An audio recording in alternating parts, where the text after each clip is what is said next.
So one of the formations that was deposited in that sedimentary sequence was the Lichens Formation. And it is late Permian in age, and it was deposited in a shallow sea with some intertidal zones.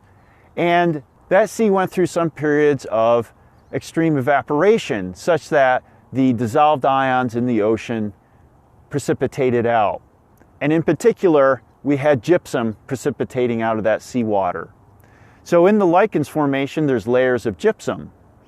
And back in the 1960s, up through the 1960s, I should say, we extracted that gypsum to make plaster, which goes into, say, plasterboard or drywall that we make buildings out of and has a number of other uses. And we can see the remains of that mining operation off in the distance here, where we see these hills and pits. And if you go out there and look around, you will see some of the gypsum. It's a white rock, it's very fine grained, and so there's different varieties of gypsum. This particular variety is called alabaster.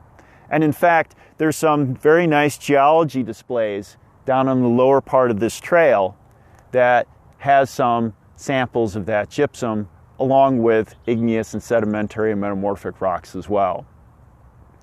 Lower down, we can't quite see, but in the trees is some of the old foundations for the mill that processed that gypsum into plaster.